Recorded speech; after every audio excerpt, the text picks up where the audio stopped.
Hello guys, तो क्या हाल चाल है आपके। This is Vyomkesh and you are watching your channel Jhakaas classes. और आज हम पढ़ने जा रहे हैं क्लास 9 बायोलॉजी का चैप्टर नंबर 2 या फिर बोल सकते हैं साइंस का चैप्टर नंबर 6। नाम है टिश्यूज। तो जैसा कि इसका नाम है, पहले नाम पे चलते हैं। तो टिश्यू होता क्या है? अगर सीधी बात मैं करूं तो टिश्यू क्या होता है? जब हमें पता है कि हमारा बॉडी से किससे बना हुआ होता है? सेल से। फंडामेंटल यूनिट ऑफ लाइफ में हम पढ़े थे कि हमारे बॉडी का बिल्डिंग ब्लॉक है। जैसे किसी बिल्डिंग को बनाने के लिए ब्लॉक का या फिर ब्रिक्स की जरूरत पड़ती है, वैसे हमारे बॉडी में क्या होता है? ब्लॉक का काम करने वाला सेल होता है। तो वो सेल जब बहुत सारे एक तरह के सेल मिलके कोई पर्टिकुलर काम करते हैं, मतलब एक तरह के हैं, मतलब एक जैसा नेचर होगा, एक जैसा काम करेंगे, तो वो जो एक झुंड बनाते हैं अपना एक काम के लिए, एक पर्पस के लिए, एक जैसे सेल, उन्हीं एक जैसे सेल के झुंड को टिश्यू कहा जाता है। वही अंग्रेजी में लिखा हुआ है cell specialising in one function, मतलब एक काम करने वाला, एक तरह के सेल ग्रुप टुगेदर एक साथ झुंड में रहते हैं to perform a particular function, कोई एक नॉर्मल काम करने के लिए, मतलब जो करेंगे सारे एक तरह का ही काम करेंगे। This group of cell is called tissue, और इसी ग्रुप ऑफ सेल को टिश्यू कहते हैं। जैसे तुम सुनो, पहले क्या बिल्डिंग ब्लॉक आता है, बहुत सारे ब्लॉक मिलके एक दीवार बनता है, बहुत सारे दीवार मिलके एक कमरा बनता है, और बहुत सारे कमरा मिलके एक घर बनाते हैं। वैसे ही सेल बिल्डिंग ब्लॉक होता है बॉडी का, तो बहुत सारे सेल मिलके बनाते हैं टिश्यू, और बहुत सारे टिश्यू मिलके बनाते हैं ऑर्गन, बहुत सारे ऑर्गन मिला के बनाते हैं ऑर्गन सिस्टम, ऑर्गन सिस्टम, और बहुत सारे ऑर्गन सिस्टम मिलके बनते हैं एक ऑर्गेनिज्म। इसलिए तो कहा जाता है ह्यूमन इज ए ऑर्गेनिज्म, मतलब हमारे अंदर बहुत सारे सेल मिलके टिश्यू बनाए, फिर टिश्यू से ऑर्गन बना, ऑर्गन से ऑर्गन सिस्टम, और बहुत सारे ऑर्गन सिस्टम हमारे अंदर होते हैं, इसलिए हमें ऑर्गेनिज्म कहा जाता है। सुनो, एमोइबा जैसे सिंगल सेल्यूलर यूनिसेल्यूलर ऑर्गेनिज्म जो होते हैं, उनका खाना पीना, डाइजेशन, रेस्पिरेशन सब एक ही सेल से हो जाता है, पर हमारे जैसे कॉम्प्लेक्स स्ट्रक्चर का नहीं हो पाता, इसलिए सेल्स से काम नहीं बनता, टिश्यू में जाते हैं। टिश्यू भी अकेला काफी नहीं होता, ऑर्गन, फिर ऑर्गन सिस्टम, वैसे करके ऑर्गन सिस्टम मिलके हम बनते हैं। समझ गए?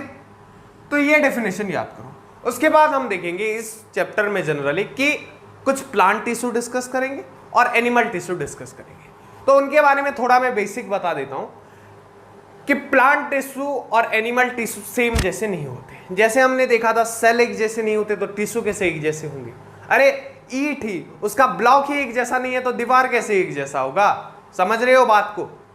तो प्लांट टिश्यू की खासियत क्या होती है कि वो हिलते जुलते नहीं है। जैसे प्लांट नहीं हिलता है, वो भी नहीं हिलते हैं, वो टिश्यू स्टेबल होते हैं। इसलिए सुनो, तुम अगर कहीं घूमने फिरने नहीं जाओगे, फिजिकल एक्सरसाइज नहीं करोगे, तो खाने की जरूरत कम पड़ेगी। वैसे प्लांट के टिश्यू भी एनिमल टिश्यू के मुकाबले कम एनर्जी कंज्यूम करती है, क्योंकि प्लांट टिश्यू घूमता फिरता रहता है। अरे हम जब खाने जाते हैं, खुद हमारा हाथ, इसमें भी तो टिश्यू होता है ना, ये ऐसे खाते हैं तो ये मूव किया ना, हिलता डुलता है, इसलिए हमारे टिश्यू को काम करने के लिए भी ना ज्यादा एनर्जी की जरूरत पड़ती है, जबकि प्लांट के टिश्यू को नहीं पड़ती। और क्या?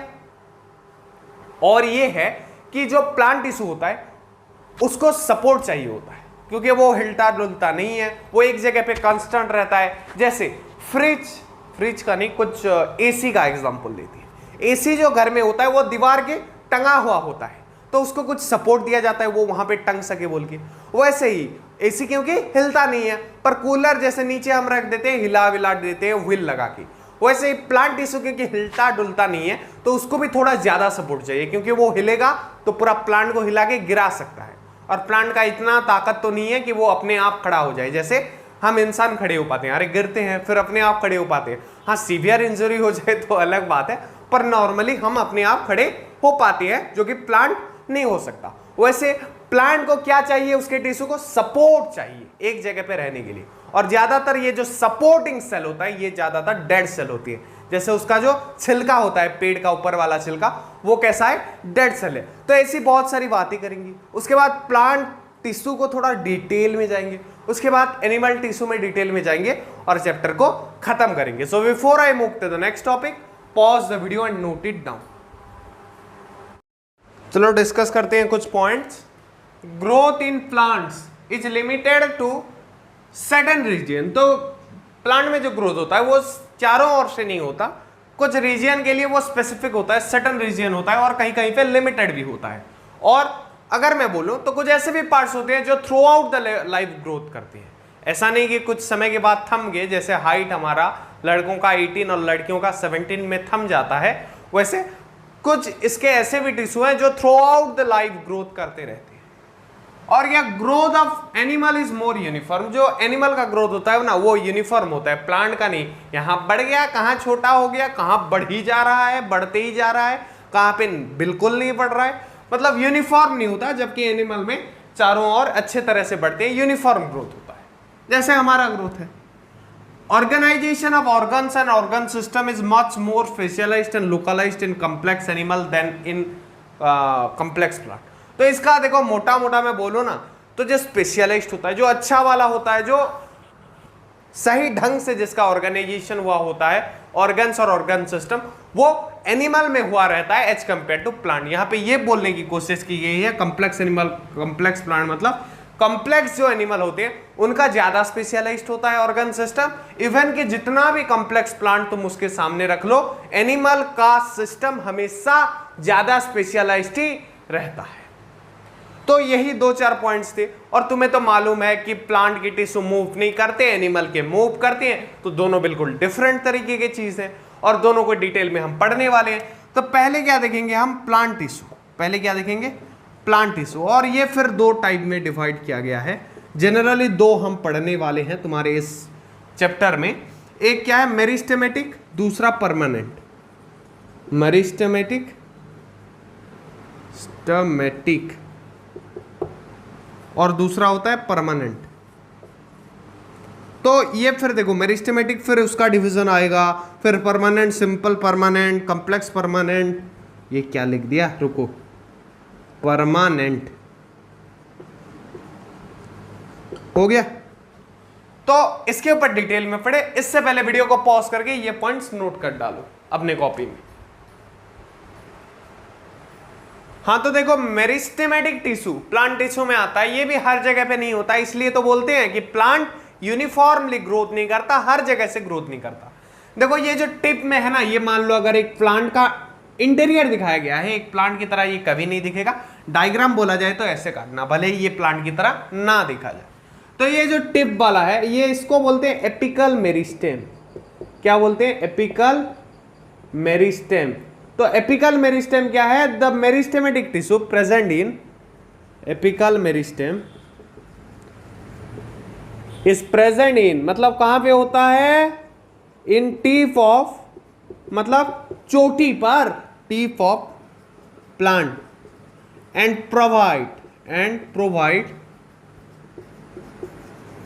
ग्रोथ। तो ये ऊपर बढ़ने के काम आएगा प्लांट के, कौन, एपिकल मेरिस्टेम। दूसरा इसको बोलते हैं, ये वाले को बोलते हैं इंटरकलरी मेरिस्टेम। चलो यहां पे लिखता हूं, इंटरकलरी मेरिस्टेम, इंटरकलरी मेरिस्टेम। तो इसका काम क्या होता है, देखो एक तो लंबाई में हेल्प कर रहा है, दूसरा मोटाई में हेल्प करेगा। तो प्रोवाइड ग्रोथ इन, तो किस तरह के ग्रोथ में, गर्थ, गिर्थ, जो भी बोलते हैं, स्पेलिंग लिख देता हूं तुम समझ जाओगे। GIRTH, कुछ गिर्थ बोलते हैं, कुछ गर्थ बोलते हैं, जो बोल सकता है। गिर्थ मतलब मैं बता रहा हूं, हमारे एक टाइम के जो सर थे वो बोलते थे गिर्थ, और मैम जब आई बोलने लगे गर्थ, तो इसलिए मैं भी दोनों बोल रहा हूं, गिर्थ ऑफ प्लांट। तो ये मोटाई में, और किस किस जगह मोटा करता है, इन अ प्लांट, स्पेशली कौन से रीजन को, रूट को, एक तो उसके जड़ों को, दूसरा स्टेम को।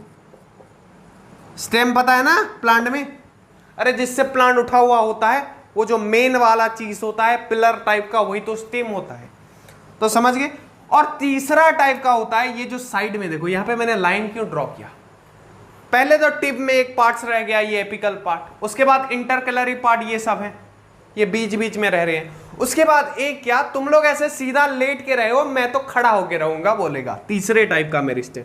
ये देखो खड़ा होके है, अगर यहाँ पे मैं ऐसे ऐसे कर दूं तो तुम समझ जाओगे, असल में वैसा होता नहीं है पर तुम समझ जाओ बोल के मैंने बीच में एक एक लाइन ड्रॉ कर दिया। तो ये वाले मेरिस्टेम को बोलते हैं लेटरल मेरिस्टेम। चलो यहाँ पे एक लाइन ड्रॉ कर देते हैं ताकि ये मिक्स ना हो जाए। लेटरल मेरिस्टेम, तो इसका एक लंबा चौड़ा लाइन है कि ये एक्टिव होता है, इसके पास डेंस साइटोप्लाज्म होते हैं।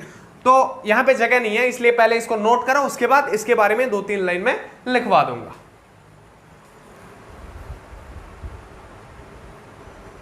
हाँ तो देखो लेटरल मेरिस्टेम थोड़ा इंपॉर्टेंट है बोल के और जगह भी नहीं था बोल के सेपरेट लिख दिया। तो ये क्या होता है, ऐसे लेटरली होता है, मैंने बता दिया। सब लेट के होते हैं, ये बोलता है मैं लेटूंगा नहीं खड़ा रहूंगा, समझ गए। तो ये वेरी एक्टिव होता है भाई, ये सारे सो रहे हैं घोड़े बेच के और ये खड़ा है, एक्टिव हुआ कि नहीं हुआ, लॉजिक है, वेरी एक्टिव। डेंस साइटोप्लाज्म होता है, साइटोप्लाज्म पता है सेल के अंदर जो होता है, हाँ टिश्यू के अंदर भी जरूर होगा, तो डेंस होता है। डेंस मतलब क्या, घना, समझ गए। थिन सेल्यूलोज वाल, तो प्लांट के टिश्यू में तुम्हें पता है सेल्यूलोज वाल, समझ रहे हो, क्योंकि ये तुम रिलेट कर सकते हो, गाय जो खाता है दाल पत्ता, उसको सेल्यूलोज को उसको डाइजेस्ट करने के लिए उसके पास एक चीज होता है, तुम्हें याद है कि नहीं है, रुमेन। याद कर पा रहे हो, नहीं कर पा रहे हो तो याद करो, एक टर्म है रुमेन, वो छोड़ो, अभी हम सेल्यूलोज वाल देखने वाले हैं। थिन सेल्यूलोज वाल होता है इसका। प्रोमिनेंट न्यूक्लिय होता है, जो न्यूक्लिय होता है वो प्रोमिनेंट होता है, और ये वैक्यूल्स नहीं होता, ये लैक करता है, मतलब इसके पास अभाव होता है वैक्यूल्स का। तो मैं बता देता हूं बायोलॉजी में, सुनो, एक्टिव वाला मैंने लॉजिक लगा दिया, डेंस साइटोप्लाज्म समझ गए। अगर मैं बोलूं ये टर्म में कुछ समझने का नहीं बल्कि उसका फीचर क्या करने का था, याद करने का, यहीं से मान लो कहीं से उठा लिया, which of the following meristem have thin cellulose wall, और ऑप्शन में देगा apical meristem, lateral meristem, इंटरकलरी meristem, none of this या फिर ऑल ऑफ दिस। तो क्या टिक करोगे, एमसीक्यू ऐसे पूछा जाता है, समझ गए, एमसीक्यू वैसे पूछा जाता है। तो इसी के साथ ये टॉपिक खत्म होता है। Before I move to the next one, pause the video and note it down. तो मेरिस्टेमेटिक के बाद जो सेकंड टाइप ऑफ टिश्यू है प्लांट का, उसका नाम है परमानेंट टिश्यू। देखो एक एग्जांपल लूंगा छोटा सा। एक जमाना था, एक जमाना नहीं आज भी वो जमाना है, जब एक एम्प्लॉय काम करने जाते हैं, या फिर एक नॉर्मल इंसान भी, नॉर्मल इंसान का लाइफ थोड़ा अलग होता है, एम्प्लॉय को कंपेयर कर सकते हो। एम्प्लॉय मतलब कौन, जो जॉब होल्डर होते हैं, जो जॉब करते हैं, वो काम करते हैं अपने यंग टाइम में, वो ग्रोथ करते हैं, उनकी सैलरी भी हाइक होती है। किसी की जॉब चली जाती है वो अलग बात है, पर हाइक होती है जनरली, गवर्नमेंट एम्प्लॉय की बात करें तो। उसके कुछ समय बाद जब उनको 60 साल हो जाता है, या फिर उनका जो वर्किंग ईयर होना चाहिए, जितना साल उनको काम करना होता है, वो जब उनको कंप्लीट कर देते हैं तो वो रिटायर्ड होते हैं। क्या होते हैं, रिटायर्ड। और उसके बाद वो आराम से ना काम करते हैं गवर्नमेंट के लिए, घर में बैठ के अपना काम चलाते हैं। तो वैसे ही मेरिस्टेमेटिक टिश्यू क्या करता था, प्लांट का ग्रोथ कराता था, प्लांट का ग्रोथ कराता था। तो कुछ समय बाद वो ग्रोथ किया और बोला मेरा भी अब टाइम चला गया, मेरा रिटायरमेंट का बारी आ गया, मैं भी और काम नहीं कर सकता। और उसी टाइम एक मेरिस्टेमेटिक टिश्यू जब काम करने के लिए थक जाता है, ध्यान से सुनो, उस टाइम वो कन्वर्ट हो जाता है, जैसे एक एम्प्लॉय रिटायरमेंट होके रिटायर्ड पर्सन में तब्दील हो जाता है, वैसे मेरिस्टेमेटिक टिश्यू भी जब काम करना बंद कर देता है, थक जाता है, बूढ़ा हो जाता है बोल सकते हो, वो तब परमानेंट टिश्यू में कन्वर्ट हो जाता है। किस में कन्वर्ट हो जाता है, परमानेंट टिश्यू में। समझ गए, हो गया। तो क्या बोलने का, परमानेंट टिश्यू क्या है, मेरिस्टेमेटिक टिश्यू जब ग्रोथ करना बंद कर देता है वो कन्वर्ट हो जाता है परमानेंट टिश्यू में, जिसका ना शेप में और कोई चेंज होने वाला है ना उसके साइज में, मतलब वो पूरा थम सा जाता है उसका लाइफ। समझ गए। अब देखो ये परमानेंट टिश्यू दो टाइप्स के होते हैं, एक होता है सिंपल परमानेंट, दूसरा होता है कॉम्प्लेक्स परमानेंट। तो इसके बारे में हम डिटेल में डिस्कस करने वाले हैं। दूसरा होता है कॉम्प्लेक्स परमानेंट, कॉम्प्लेक्स परमानेंट। तो और एक बात मैं बता देता हूं, बुक में एक एक्टिविटी दिया गया है कि वो तुम्हें बायो लैब में लेके जाए, तुम्हारे बायो टीचर जो भी है, फिजिक्स बायोलॉजी, तो वो एक स्लाइस को कट करके स्टेम का या फिर रूट का वो तुम्हें स्लाइड में दिखाए। तो नक्शा कैसा दिखेगा, कुछ ऐसा दिखेगा, दिख रहा होगा स्क्रीन के ऊपर, बिल्कुल। तो ये सारे सेम ना, तुम्हें कोई ड्रॉ करने की जरूरत उतना नहीं है, ना ही डायग्राम तुम्हें पूछने वाला है, बस थोड़ा थिंक करके याद कर लो, क्योंकि डायग्राम दे देगा। अगर क्वेश्चन आएगा तो डायग्राम गिवन होगा और तुम्हें बोलेगा ये वाले पार्ट को क्या बोलते थे। और ये ड्रॉएबल तो नहीं है 9th क्लास के बच्चे के लिए, बिकॉज डायग्राम इज कॉम्प्लेक्स, तुम देख सकते हो। So before I move to the next topic, pause the video and note it down. First हम क्या डिस्कस करेंगे, सिंपल परमानेंट टिश्यू। उसके अंदर देखो बहुत से टाइप्स के सिंपल परमानेंट टिश्यू भी होंगे। पहले जाएंगे पेरेन्काइमा की ओर, जिसका डायग्राम तुम्हें कुछ ऐसा दिख रहा होगा। तो सर दो अलग अलग डायग्राम एक सेम ही चीज के, क्यों? तुम्हारे दिमाग में आ रहा होगा ये क्वेश्चन, पर मैं बता देता हूं कि ये जो पहले वाला डायग्राम है, जो पहले वाला डायग्राम है वो किसका है, वो लॉन्गिट्यूडिनल सेक्शन का है। किसका है? लॉन्गिट्यूडिनल सेक्शन का। और जो पहले वाला है और जो दूसरे वाला है वो ट्रांसवर्स सेक्शन, मतलब ये ट्रांसवर्स सेक्शन का है, ये लॉन्गिट्यूडिनल सेक्शन का है।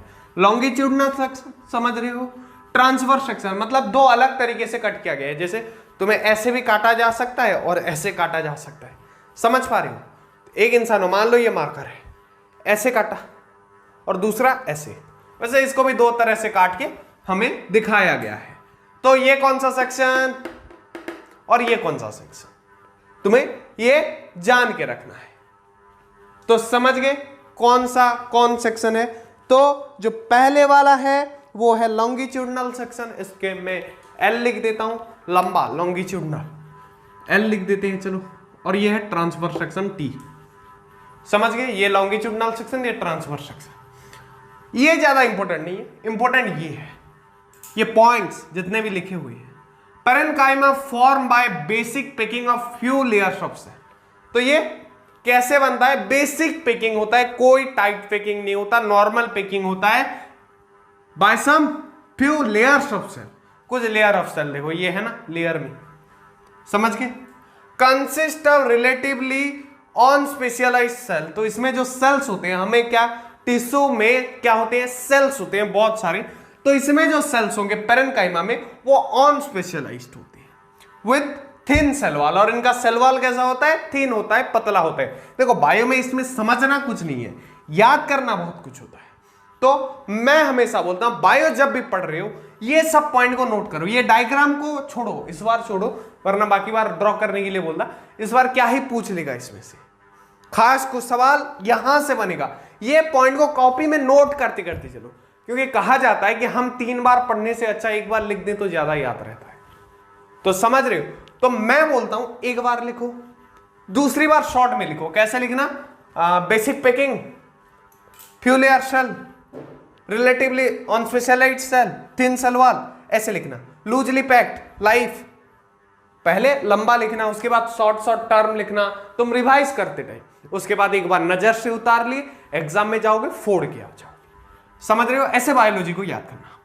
कंसिस्ट ऑफ रिलेटिवली अनस्पेशलाइज्ड, तो ये अनस्पेशलाइज्ड सेल और इसका सेल वॉल थिन होता है। अब देखो ये कैसे पैकिंग में होता है, लूजली पैक्ड होता है, मतलब दबा के नहीं भरते हैं, जैसे पेट में दबा दबा के भर रहे हो, और लूजली खाना। या फिर तुम बोल सकते हो एक बैग है, उसमें हमने 2 फुटबॉल 4 फुटबॉल डाले, पूरा घुसेड़ के, और एक में 2 फुटबॉल डाले, तो कौन सा लूजली होगा? जो 4 डाले हैं उसको जबरदस्ती घुसेड़ के डाले हैं, तो वो टाइट पैकिंग में रहेगा। पर जिसमें 2 है उसमें ज्यादा जगह, आराम से स्पेस मिलेगा उनको। तो इसमें भी सेल क्या होते हैं? लूजली पैक्ड होते हैं, इसलिए उनके बीच गैप भी होता है। देखो ये गैप जो होता है इनको बोला जाता है इंटरसेल्यूलर स्पेस। ये 2 सेल के बीच जो गैप होता है, स्पेस होता है, उनको बोलते हैं इंटरसेल्यूलर स्पेस। अब देखो लूजली पैक्ड, क्यों लूजली पैक्ड होता है? समझ गए? क्योंकि इंटरसेल्यूलर स्पेस भी होते हैं, लूजली पैक्ड होता है बोली। लाइफ क्यों लिखा गया है? जिंदा सेल है। सेल 2 टाइप के होते हैं, एक लिविंग सेल, लाइफ सेल, या फिर एक डेड सेल। तो ये लाइफ सेल है या फिर लाइफ टिश्यू है ये basically. Large spaces between cell, ये यही है intercellular space. There are large spaces between the cell. और क्या है? Provide support to plant and store food. तो इसका काम क्या है? ये प्लांट को सपोर्ट प्रोवाइड करता है, इसलिए इसको सपोर्टिंग टिश्यू भी बोला जाता है, और ये फूड स्टोरेज में हेल्प करता है। तो ये पॉइंट्स मैं बोलता हूं समझना कुछ नहीं था, लिख के याद करो या फिर कुछ भी करके याद करना पड़ेगा, ये पॉइंट से कोई क्वेश्चन आ सकता है। So before I move to the next topic बता देता हूं क्या होता है। ये पेरेन्काइमा क्या होता है, कभी कभार जब इसमें क्लोरोफिल होके ये फोटोसिंथेसिस करता है। क्लोरोफिल का काम क्या है, बेसिकली फोटोसिंथेसिस करना। वैसे जब पेरेन्काइमा में क्लोरोफिल कंटेन होता है और वो फोटोसिंथेसिस करता है तो उसको हम बोलते हैं chlorenchyma. Parenchyma with contain chlorophyll doing photosynthesis is called chlorenchyma. समझ गए? So before I move to the chlorenchyma, pause the video and note it down. तो देखो पेरेन्काइमा से रिलेटेड और 2 पॉइंट पढ़ेंगे। पेरेन्काइमा के अंदर ही parenchyma contains chlorophyll and perform photosynthesis and then it's called chlorenchyma. तो जब पेरेन्काइमा में क्लोरोफिल आ जाता है जो फोटोसिंथेसिस का काम करता है और तो ये फोटोसिंथेसिस करने लगता है, तब उसका नाम पेरेन्काइमा से क्लोरेन्काइमा हो जाता है। तो ये पेरेन्काइमा के ही डिफरेंट स्टेज है, इसलिए मैंने हेडिंग पेरेन्काइमा ही लगाया है। एयर कैविटी इन पेरेन्काइमा, तो पेरेन्काइमा के अंदर एयर कैविटी मतलब क्या, हवा घुस जाता है, थोड़ा थोड़ा जो जगह होता है उसमें हवा भर जाता है। गिव बायोन्सी, बायोन्सी मतलब क्या, ऊपर जो क्या फ्लोट करना जिसको बोलते हैं, पानी के ऊपर फ्लोट करता है। तुम लोटस फ्लावर देखे हो, उसका पत्ता पानी के ऊपर फ्लोट करता है तो वो बायोन्सी देता है टू प्लांट टू फ्लोट। तो उसको फ्लोट करने के लिए, पानी के ऊपर रहने के लिए, वो जो हल्का थोड़ा एयर होगा तो ऊपर रहेगा, एयर नहीं होगा तो नीचे डूब जाएगा, तो वही बायोन्सी देता है। सच पेरेन्काइमा इज कॉल्ड एरेन्काइमा। तो जब वो क्लोरोफिल ले रहा था क्लोरेन्काइमा, क्लोरोफिल जब उसके अंदर था, अब जब हवा को ले रहा है, एयर को ले रहा है, एरेन्काइमा। तो ये 2 स्टेजेस है पेरेन्काइमा का ही। Parenchyma of stems and root store nutrients and water. तो पेरेन्काइमा जो स्टेम्स रूट में होता है उनका काम न्यूट्रिएंट्स और वाटर को स्टोर करना भी होता है। समझ गए? तो ये पॉइंट सारे नोट करने लायक है, तुम्हें याद करने लायक है। और एक बात मैं बता देना चाहूंगा कि इसके बाद हम एक तरफ बढ़ रहे हैं सिंपल परमानेंट टिश्यू ही, जिसका नाम है कोलेनकाइमा। सर अभी तो पढ़े, ये क्लोरेन्काइमा और वो है COLLENCHYMA, कोलेनकाइमा। समझ गए? So before I move to all those, pause the video and note it down. अब देखो कोलेनकाइमा, तो इसका फिगर क्यों ड्रॉ नहीं किया सर? तो आखिर में मैंने सोचा पेरेन्काइमा, कोलेनकाइमा और एक होता है स्क्लेरेन्काइमा, तीनों का एक साथ पूरा यहां पे चिपका के जूम करके पूरा समझा दो रियल डायग्राम में। तो पहले कोलेनकाइमा के बारे में लिख लो। तो ये फ्लेक्सिबिलिटी प्रोवाइड करता है। मतलब क्या, देखो कुछ प्लांट्स को ऐसे बेंड करने से बेंड हो जाते हैं, वो टूटते नहीं है, that is due to the collenchyma tissue. समझ गए? Allow easy bending in various parts of plant, various parts में बेंडिंग अलाउ करते हैं विदाउट ब्रेकिंग, मतलब वो टूटता नहीं है, बस बेंड होता है, जैसे ऐसे बेंड हो जाता है बहुत से प्लांट का। तो हम ट्राई करके देखना, डिफरेंट प्लांट, सारे नहीं होते, बहुत से होते हैं। समझ गए? तो देखो provide mechanical support to plant, तो ये एक मैकेनिकल सपोर्ट प्रोवाइड करता है किसको, प्लांट को। कौन? Collenchyma. Present in leaf stock below epidermis, तो जो एपिडर्मिस होता है उसी के नीचे लीफ स्टॉक पे प्रेजेंट होता है हमारा collenchyma. The cells of this tissue are living, तो इसके जो सेल्स हैं ये लिविंग है। इसके बाद जो स्क्लेरेन्काइमा देखेंगे उसके डेड सेल्स होते हैं, वो भी देखेंगे। और कैसे होते हैं इसके सेल? एलोंगेटेड, तो ये लिविंग है, एलोंगेटेड है एंड इरेगुलरली थिकन्ड, तो ये कहां से मोटे हैं कहां से पतले भी हैं, मतलब रेगुलर थिक नहीं है, इरेगुलरली कहीं कहीं पे मोटे भी हो गए हैं। एट कर्नर्स, स्पेशली कर्नर्स में देयर इज वेरी लिटिल, क्या है ये, इंटरसेल्यूलर स्पेसेस। तो there is very little intercellular spaces, मतलब क्या होता है कि जो तुम्हारा पेरेन्काइमा था उसमें सेल के बीच ज्यादा स्पेसेस थे, पर यहां पे कम स्पेसेस रहेंगे, इसलिए वेरी लिटिल इंटरसेल्यूलर स्पेसेस कहा गया है, मतलब बहुत टाइटली पैक होके रहेंगे। ये बात तुम्हें समझ जाना चाहिए। So before I move to the third one, the sclerenchyma, pause the video, note it down और याद भी कर लेना साथ साथ। तो देखो the third one is sclerenchyma, तो ये इसका काम है make plant hard and stiff, मतलब प्लांट को मजबूत करना, उसको हार्ड करना, वो टूट जाए, जो उसका जो हार्डनेस होता है वही उसको तोड़ता है। तो ये वाला हार्डनेस वाला जो काम है वो है स्क्लेरल काइमा का। हस्क ऑफ कोकोनट, जो कोकोनट का छिलका होता है, नारियल का छिलका, जिसको हम उखाड़ के फिर मंदिर में लेके जाते हैं, नारियल का छिलका, तो उसको बोलते हैं हस्क ऑफ कोकोनट, जिससे बहुत सारी चीज भी बनता है, जैसे रूप, डिफरेंट वो क्या बोलते हैं, खिलौना भी बनाते हैं। बहुत सारे फुटपाथ में बैठाए हुए रहते हैं, अगर देखे होगे तो हस्क ऑफ कोकोनट क्या, कोकोनट का जो छिलका, जो ऊपरी भाग होता है, वो हार्ड वाला सरफेस नहीं बोल रहा हूं, जिसको हम ऐसे खींच के निकाल देते हैं। अब स्क्लेरन काइमा, तो वो स्क्लेरन काइमा का बना हुआ होता है, और इसके अंदर जितने भी सेल्स होते हैं वो डेड सेल्स होते हैं, जो कि नोट करने लायक पॉइंट है, जो कि पेरेन्काइमा और कोलेनकाइमा में लिविंग सेल्स था, पर स्क्लेरेनकाइमा में डेड सेल्स होते हैं। और इसका लॉन्ग नेरो होता है ये, as the walls are thicken due to lignin. तो लिग्निन एक ऐसा चीज है जिसको पुराने जमाने में एचएस सीमेंट यूज किया जाता था। मतलब वो पुराने जमाने का, अपने इधर आसपास भी एक किला है, मतलब वहां का ईंट ना, वो करीबन 100-150 साल पुरानी मतलब किला है।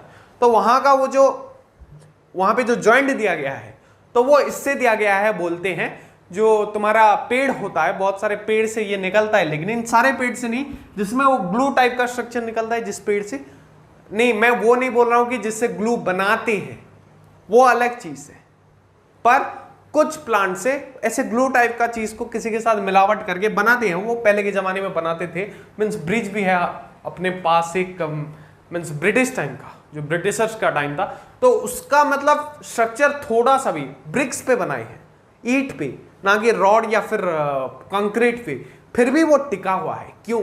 तो वही इसकी वजह से लिग्निन। पर आजकल सर क्यों सीमेंट यूज किए? तो ये पॉसिबल नहीं पाया। वैसे तो इतना पेड़ काट दे रहे हैं, फिर काटेंगे, और एक पेड़ से निकलेगा भी कितना, बहुत कम निकलता है, बाकी पेड़ बर्बाद होगा। तो इसलिए सीमेंट का इन्वेंशन हुआ।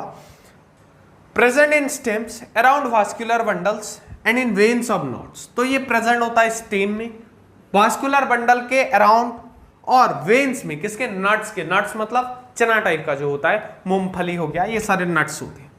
It provide strength to plant parts. तो ये स्ट्रेंथ प्रोवाइड करता है प्लांट पार्ट्स को, तो ये बहुत इंपॉर्टेंट चीज है, इसको नोट करो। इसके बाद ये थोड़ा तीनों का डायग्राम को मैं जूम करके दिखा दूंगा।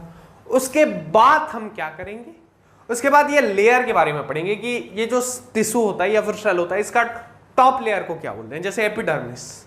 तो उनके बारे में थोड़ा डिस्कस करके हम कॉम्प्लेक्स परमानेंट टिश्यू की ओर मूव करेंगे। So before I move to all those, pause the video, note it down, और मैं बोलता हूं याद करते चलो इसको, क्योंकि एक साथ याद करने की कोशिश करोगे तकलीफ होगा। अभी थोड़ा याद करो, कुछ भूलने जैसा लग रहा है तो कुछ समय बाद करना, कुछ दिनों बाद करना, एग्जाम से पहले करना, पर अभी से शुरू करोगे ना तो थोड़ा थोड़ा करके खाना खाने में आसानी होती है।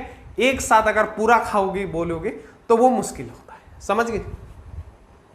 हाँ, तो देखो पेरेन्काइमा का डायग्राम देख लो, ये तो देख चुके हो।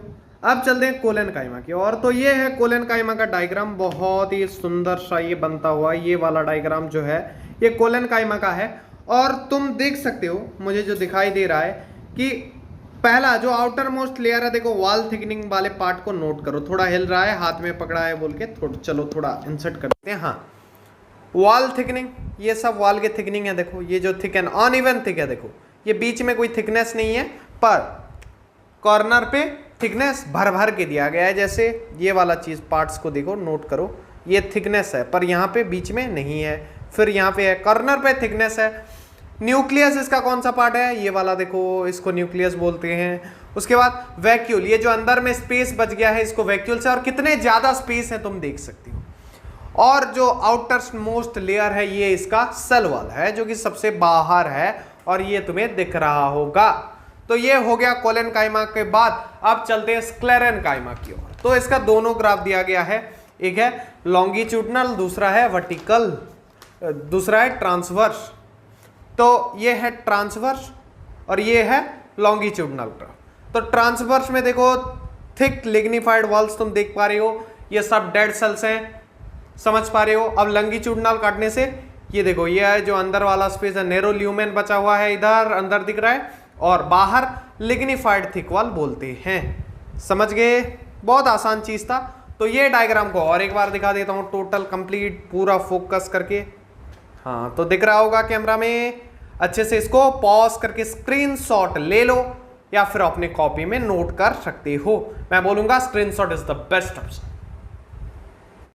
तो देखो, जो आउटर मोस्ट लेयर होता है किसी भी टिश्यू का, उसको बोलते हैं एपिडर्मिस। अब देखते हैं उसके बारे में थोड़ा डिस्कशन। ये made up of single layer of cell, कौन? एपिडर्मिस। तो इसमें एक लेयर, सिंगल लेयर, एक ही लेयर होता है सेल का, समझ गए? दूसरा, जो ड्राई हैबिटेट्स होता है, जो रेगिस्तान जैसा जगह है, डेजर्ट जैसा जगह है, वहां पे एपिडर्मिस थोड़ा मोटा होता है। क्यों भाई? क्योंकि उनको वाटर बहुत ही इंपॉर्टेंट चीज है। अगर वाटर वेस्ट हो गया ना तो उनको और मिलेगा कहां से? क्योंकि पानी का हायर शॉर्टेज वहां पे होता है, ड्राई रीजन में, सूखा जगह।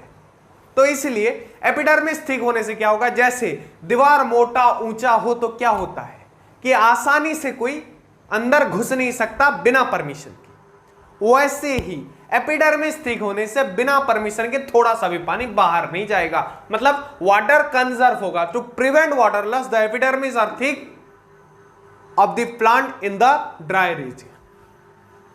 प्रोटेक्ट ऑल प्लांट पार्ट, तो ये भी प्लांट पार्ट को प्रोटेक्ट करता है। इसका साइज फ्लैट होता है और इसका जो आउटर और साइड वॉल होता है, वॉल एपिडर्मिस का आउटर मतलब बाहर वाला और साइड वाला वॉल जो होता है वो मोटा होता है as compare to the inner wall, समझ गए? स्मॉल पोर्स, इसमें स्मॉल पोर्स होते हैं, छोटे छोटे छेद होते हैं जिनको स्टोमाटा कहा जाता है। और स्टोमाटा से तुम सब वाकिफ हो बहुत अच्छे तरह के कि without stomata gaseous exchange is not possible, it play a vital role in the gaseous exchange and stomata is surrounded by guard cell to kidney shape structure who regulate the opening and closing of stomata। खोलना बंदना gate keeper हैं stomata के, कौन? Guard cell, जो दो kidney shape के होते हैं। मैंने पहले जहां पे भी स्टोमाटा के बारे में डिस्कस किया वो डायग्राम डिस्कस किया था, नहीं पता तो भी बता देता हूं। ऐसे दो स्ट्रक्चर होते हैं, ये देखो किडनी शेप दो स्ट्रक्चर होते हैं, कहां पे? इसको बोलते हैं गार्ड सेल और ये है स्टोमाटा। ये पास पास आ जाएंगे तो ये क्लोज, फिर दूर जाएंगे तो open. So before I move to the next some points, pause the video and note it down।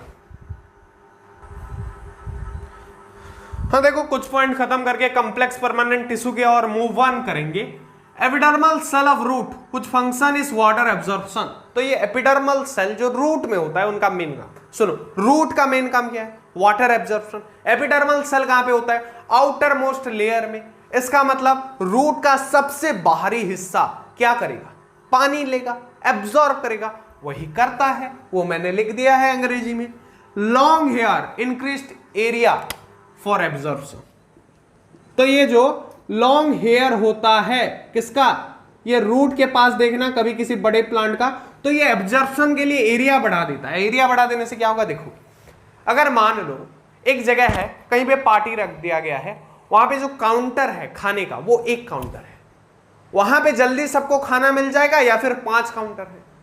तो वैसे ही हेयर बढ़ जाएंगे तो क्या होता है? सरफेस एरिया इंक्रीज हो जाता है जिससे पानी जल्दी जल्दी एब्जॉर्ब होता है। तो एपिडर्मल सेल के मतलब हेयर होता है आउटर मोस्ट लेयर में, रूट की। डेजर्ट प्लांट में वैक्सी कटिन होता है। तो डेजर्ट प्लांट के एपिडर्मल सेल में वैक्सी कटिन होता है। वैक्सी कटिन, वैक्सी मतलब क्या? वैक्स जैसा, मोम जैसा कटिन होता है at the outer most layer. ये एक बात तुम जान लो। ओल्डर प्लांट मेरिस्टेम रिप्लेस, तो जो पुराना प्लांट होता है, जो बूढ़ा हो गया होता है, वहां पे उसका जो मेरिस्टेमेटिक टिश्यू है, तुम्हें पता है मेरिस्टेमेटिक जब रिटायर्ड ले लेता है, काम करने से हार मान लेता है, तब वो परमानेंट टिश्यू बन जाता है। तो वही परमानेंट टिश्यू भी कुछ देर बाद उसको मेरिस्टेमेटिक फिर से रिप्लेस कर देता है। कहां का? स्टेम वाले पार्ट का। दिस फॉर्म, और उस फॉर्म में क्या हो जाता है? वहां पे वो बार्क बन जाता है। बार्क मतलब कौन? छिलका जो होता है पेड़ का, बार्क और कॉर्क, उसका जो outer most dead cell type का स्ट्रक्चर होता है, बार्क और कॉर्क, उसी को बोलते हैं ये वाला portion.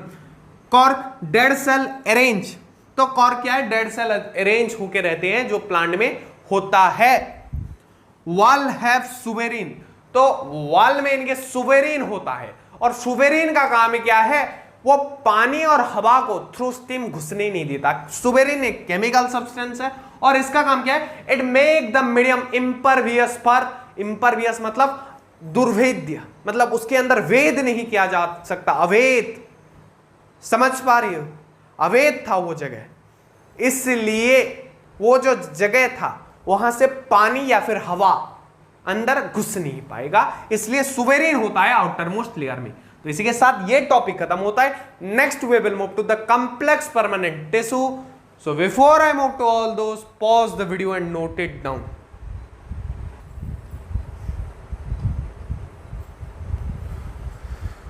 So now we are going to study the complex permanent tissue. Simple permanent tissue कैसा था? पूरा एक जैसे सेल थे, एक जैसे दिखते थे, एक प्रजाति की भी दिखते थे और एक काम करती थी। अभी कॉम्प्लेक्स परमानेंट टिश्यू में क्या देखने का कि वो एक जैसे नहीं दिखती, थोड़ा अलग है, पर काम लगभग सेम सा करते हैं। एक ही डिपार्टमेंट में दो अलग लोग हैं, तुम बोल सकते हो। तो ये देखो, made of more than one type of cell, वहां पे made of only one type of cell. कहां पे? सिंपल परमानेंट में। कॉम्प्लेक्स हो गया यार, समझने में कॉम्प्लेक्स, तो अलग अलग टाइप के होंगे, तो made of more than one type of cell. अब एग्जांपल क्या होंगे? जाइलम, फ्लोएम, जो कि प्लांट में होते हैं और इनका काम अगर बोलूं तो ट्रांसपोर्टेशन ऑफ वाटर होता है। क्या होता है? पानी को ट्रांसपोर्ट करना या पत्ते को पानी सप्लाई करना। कहां से? रूट एब्जॉर्ब करता है, मिट्टी से ऊपर सप्लाई करेगा, जैसे बोरवेल या फिर वेल से हमारे ओवरहेड टैंक में पानी सप्लाई होता है, या फिर आप जहां पे पानी स्टोर करते हो वहां पे सप्लाई होता है। समझ गए? तो हमारे पास जैसे पंप और क्या है, पाइप है, इसके पास जाइलम और फ्लोएम है। दे कंस्टिट्यूट भास्कुलर बंडल। ये दोनों जब मिल जाते हैं इनको भास्कुलर बंडल कहा जाता है।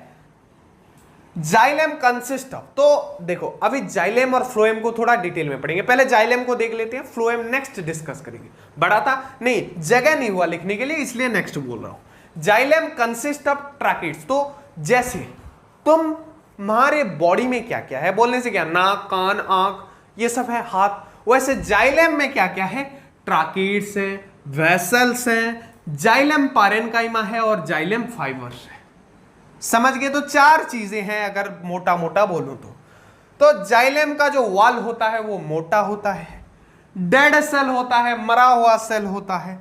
ट्रैकेट्स एंड वेसल्स जो होते हैं इसके, ये किस किस से बना है? Tracheids, vessel, xylem parenchyma, xylem fibre. तो जो ट्रैकेट्स और वेसल्स हैं वो ट्यूबुलर स्ट्रक्चर के होते हैं। ट्यूबुलर मतलब पाइप जैसा स्ट्रक्चर, चारों तरफ होंगे, बीच में हॉलो होगा जैसे पानी जा पाए। तो ये कैसे ट्यूबुलर स्ट्रक्चर होते हैं? तो ट्यूब का काम क्या होता है? पाइप का काम क्या होता है? पानी को इधर से उधर ले जाना। आजकल पेट्रोल के टैंक में भी तो वो ट्यूब लगा हुआ होता है ना, जिससे पेट्रोल या फिर डीजल आता है, तो किसी को भी ट्रांसपोर्ट करना है। वैसे ही इस ट्यूब का स्ट्रक्चर मतलब ट्रैकेट्स और वेसल्स जो ट्यूबुलर हैं, उनका काम क्या है? पानी का ट्रांसपोर्टेशन, ट्रांसपोर्ट ऑफ वाटर। अब देखो पैरेन्काइमा, पैरेन्काइमा जो जाइलम पैरेन्काइमा था उसका काम है फूड स्टोर करना, खाना को एक जगह पे इकट्ठा करके रखना, और साइड में वाटर कंडक्शन भी करता है। साइड में क्यों? हाईवे में क्यों नहीं? तो हाईवे में मेन काम कौन कर रहे हैं? हमारे ट्रैकेट्स और वेसल्स कर रहे हैं। ये भी छोटा बहुत छोटा मोटा काम करता है वाटर ट्रांसपोर्ट में, पर उतना रोल नहीं प्ले करता, इसलिए साइड वे लिखा गया है। और क्या करता है? और जो फाइबर होता है जाइलम फाइबर, वो सपोर्ट प्रोवाइड करता है। जैसे पाइप को अगर कोई सपोर्ट नहीं देगा तो ऊपर कैसे जाएगा, वैसे इस जाइलम को कोई सपोर्ट नहीं देगा तो वो खड़ा कैसे होगा। तो वैसे ही देखो, एक बात नोट करो, जाइलम किस किस से बना है? Tracheids, vessels, xylem parenchyma, xylem fibre. Tracheids, vessels का काम tube like structure, do transport of water. Xylem parenchyma काम है क्या है उसका? उसका काम है मेन वाला फूड स्टोर करना, और secondary side way water transport. और जाइलम फाइबर का काम बोलूं तो उसका काम है सपोर्ट प्रोवाइड करना। तो ये नोट करो, याद करना स्टार्ट करो। Before I move to phloem, pause the video and note all this down. हाँ, तो देखो अभी फ्लोएम की तरफ हम बढ़ चुके हैं। Phloem is made of a 4 element है। ये 4 एलिमेंट से बना हुआ है। एक sieve tube, companion cell, phloem fibre, यहां पे एक कोमा लगा देता हूं, फ्लोएम फाइबर और फ्लोएम पैरेन्काइमा। वहां पे भी फाइबर पैरेन्काइमा था, बस वहां पे जो ट्रैकेट्स वेसल्स थे, यहां पे सीएफ ट्यूब कंपेनियन सेल नाम बदल गया है। समझ गए? अब देखो सीएफ ट्यूब ट्यूबुलर होता है, like vessels and tracheids in the phloem, it is also tubular, और इसका परफोरेटेड वॉल होता है। समझ गए? वॉल कैसा होता है बोलने पर? परफोरेटेड होता है बोलना।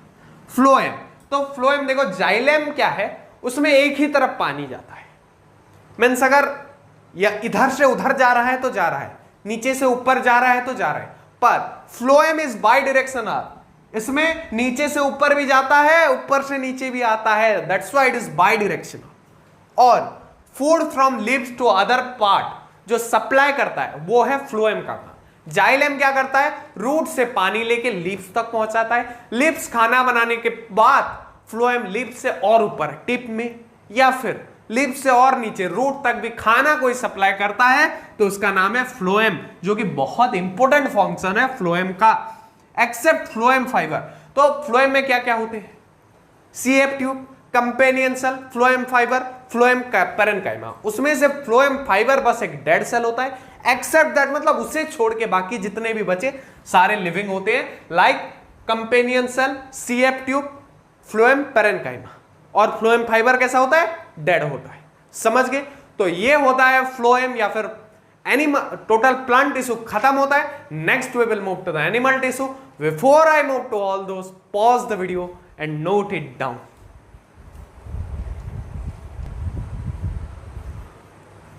तो हम जब सांस लेते हैं, एनिमल टिश्यू पढ़ने जा रहे हैं, एनिमल के बारे में, हम एनिमल हैं, सांस जब लेते हैं तो दिल धड़कता है बोलते हैं, तो वो जो धड़कता है, कौन धड़कता है, तो वो एक मसल्स धड़कता है। कौन धड़कता है, एक मसल्स, क्योंकि हार्ट भी एक मस्कुलर ऑर्गन है, तो मसल्स धड़कता है। क्यों धड़कता है, क्योंकि हम ऑक्सीजन अंदर ले रहे होते हैं और उसको यूज करने के बाद कार्बन डाइऑक्साइड बाहर छोड़ रहे होते हैं। क्यों, रेस्पिरेशन क्यों जरूरी है, एक क्लू दिया है बुक में कि माइटोकॉन्ड्रिया के फंक्शन के लिए। तो माइटोकॉन्ड्रिया क्या निकलता है, एनर्जी। तो एनर्जी क्यों चाहिए, काम करने के लिए। फूड ब्रेकडाउन कब होगा, जब रेस्पिरेशन नहीं होगा, और रेस्पिरेशन हो गए खाना टूटेगा तभी तो उसमें से एनर्जी निकलेगा, समझ रहे हो। तो वो एनर्जी निकलेगा तभी तो हम काम कर पाएगा। ऐसे मैं तुम्हें पढ़ा पाऊंगा, तुम पढ़ पाओगे, स्कूल जा पाओगे। सर क्या स्कूल जाना किसको, हाँ तो यहां से पढ़ोगे फिर फोड़ोगे एग्जाम में, खेलोगे कूदोगे, ये तो करना है ना, समझ पा रही हो। तो ये इंपॉर्टेंट हो जाता है। तो ये जो जाता है हमारे अंदर एयर, ऑक्सीजन, उसको फिर डिफरेंट बॉडी पार्ट्स में पहुंचाया कैसे जाता है, थ्रू ब्लड, थ्रू ब्लड।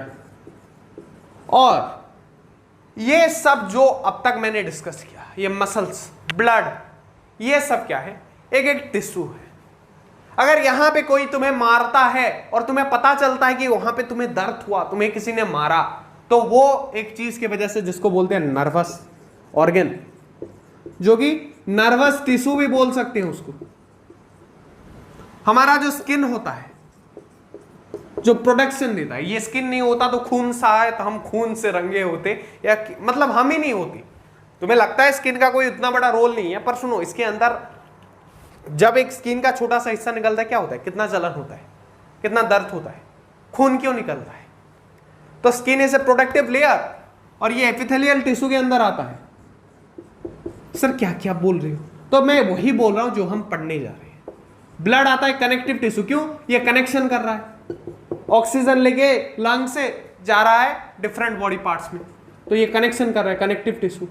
और ये मसल्स ऑफ क्या है, मस्कुलर टिश्यू। तो ये चार मेजर टिश्यू के बारे में एनिमल में हम पढ़ने जा रहे हैं इस बार। एपिथेलियल, उसके बाद कनेक्टिव, उसके बाद मस्कुलर, और लास्ट में नर्वस।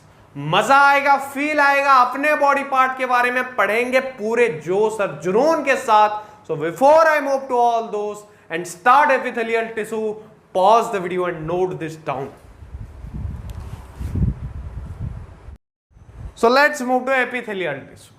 तो इसका नेचर क्या होता है, कोवरिंग और प्रोटेक्टिंग होता है नेचर में। कौन, epithelial tissue. Form barrier, barrier मतलब दीवार, दीवार फॉर्म करता है। जैसे पता है स्किन, ये सब किससे आती है, एपिथेलियल टिश्यू। तो एक दीवार बनाते हैं दो ऑर्गन के बीच, जिसको भी ये कवर कर रहे हो। जैसे दो घरों के बीच कौन दीवार बनाता है, खुद दीवार, ब्रिक्स का दीवार, ईंट का दीवार। वैसे ही ऑर्गन के बीच ये एपिथेलियल टिश्यू एक दीवार की जैसा काम करता है, उनको डिवीजन कराता है। Skin, lining of mouth, blood vessels, lung alveoli, kidney tubule, all made up of epithelial tissue. तो ये जितने भी नाम मैंने लिए तुम जिसको नोट कर लो कि ये सब एपिथेलियल टिश्यू के बनावट हैं या फिर उससे बने हुए हैं। टाइटली पैक्ड होता है कौन? Epithelial tissue. और ये कंटिन्यूअस सीट होता है। सीट मतलब क्या? एक सिंगल लेयर ऑफ सेल जो होता है। जैसे अगर मैं बात करूं नॉर्मल सीट की तो मैं दिखा देता हूं कि जो पेपर होता है, ये जो एक पेपर का पीस है, इसको बोलते हैं ए सीट ऑफ पेपर। कितना पतला है ना, वैसे एक सेल का पतला वाले सीट को इसको बनाता है एपिथेलियल टिश्यू बोल के, इसको इस सीट बोला है, कंटिन्यूअस सीट बोला गया है। नो इंटरसेल्यूलर स्पेसेस, क्योंकि ये टाइटली पैक्ड होता है। टाइटली मतलब पूरा घुसेड़ के, जितना हो सके उतना घुसेड़ के, पूरा टाइटली मतलब अच्छे तरह से। जैसे एक डिब्बा होता है, उसमें मान लो हम कुछ डाल रहे हैं अंदर, तो उसमें और ज्यादा डले बोल के हम डिब्बा को हिला के, कुछ तो गाड़ी में भी हिला हिला के टंकी फुल कराते हैं। वो क्या होता है? टाइटली पैक्ड, मतलब थोड़ा सा भी जगह नहीं बचना चाहिए, चारों ओर से ये भर जाना चाहिए।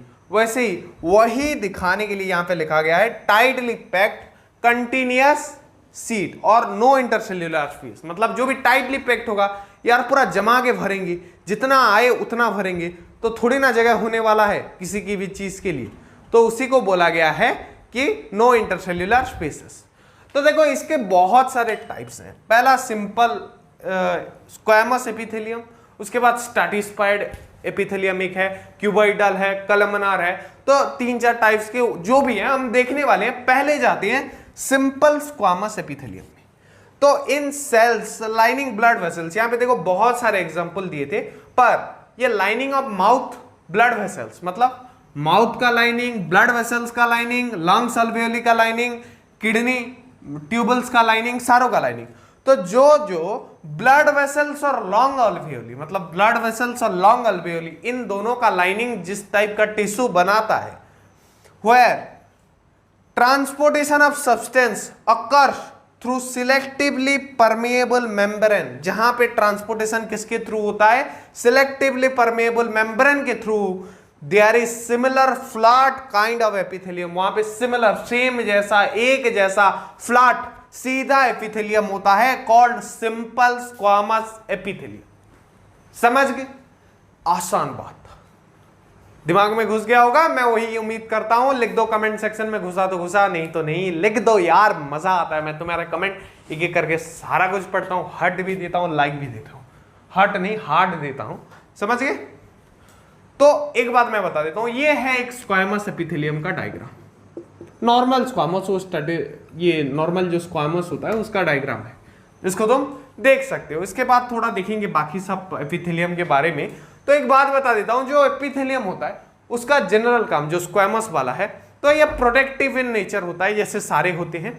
और कुछ मान लो ड्राई हो जा रहा है सेल, तो उससे प्रोटेक्ट करता है। ऐसे बहुत 2-4 फंक्शन से ये सेव करता है। जैसे ड्राई वाला मैंने लिया, प्रोटेक्शन एक होता है एपिथेलियल, हर एक एपिथेलियल टिश्यू का।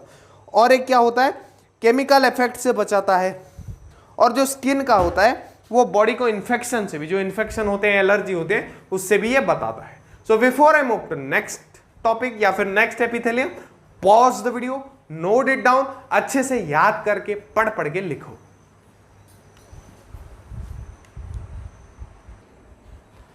तो देखो सिंपल स्क्वामस एपिथेलियल सेल का कुछ पॉइंट।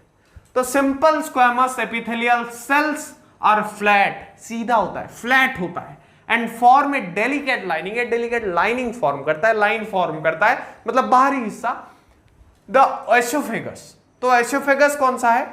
जो हमारा खाने वाली नली होती है, फूड पाइप जिसको बोलते हैं, वो होता है। एंड लाइनिंग ऑफ माउथ, तो mouth lining are also covered with squamous epithelium. तो हमारा जो माउथ लाइनिंग है, एसोफेगस का लाइनिंग है, मतलब एक बाउंड्री टाइप का है बोल सकते हो, या फिर कोवर है, जैसे सीट के ऊपर सीट का कोवर होता है, वैसे कोवर है बोल सकते हो। किसके द्वारा है? स्क्वामस एपिथेलियम के द्वारा। Skin is also made up of squamous epithelium. तो जो स्किन है, जो हमें प्रोटेक्शन प्रोवाइड करता है, ये हमारा ऊपरी हिस्सा जो चमड़ी है, वो भी स्क्वामस एपिथेलियम है। Skin epithelium cells are epithelium cell are arranged in many layers to prevent wear and tear. तो ये स्किन एपिथेलियम मैंने क्यों लिखा, तुम्हें याद दिलाने के लिए कि जो स्क्वैमस एपिथेलियम होता है वो स्किन में प्रेजेंट होता है, इसलिए अगर कहीं पे स्किन एपिथेलियम भी दे दे तो तुम घबराना मत, पर फिर भी मैं स्क्वैमस लिख देता हूं ताकि तुम्हें कंफ्यूजन ना हो।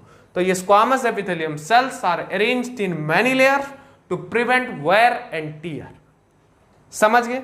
Since they are arranged in pattern of layer, तो हमने देखा था कि जो नॉर्मल सिंपल स्क्वैमस एपिथेलियम था वो एक ही लेयर में था, मैंने ड्राइंग भी बनाया था कि एक लेयर था, सीट था एक। पर कभी कभार क्या होता है, ये लेयर्स में होता है, मल्टीपल लेयर्स में। Since they are arranged in pattern of layers the epithelium is called stratified squamous epithelium. तो जो लेयर में होता है उसको बोलते हैं स्ट्रेटिफाइड, नॉट सिंपल।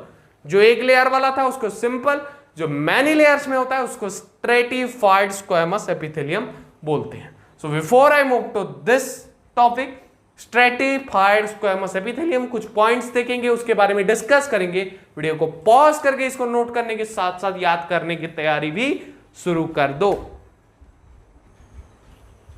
तो देखो, इन स्ट्रेटिफाइड स्क्वैमस एपिथेलियम उसका पॉइंट है absorption and secretion occurs as in inner lining of intestine. जो इंटेस्टाइन के इनर लाइनिंग में टॉल एपिथेलियम आर प्रेजेंट।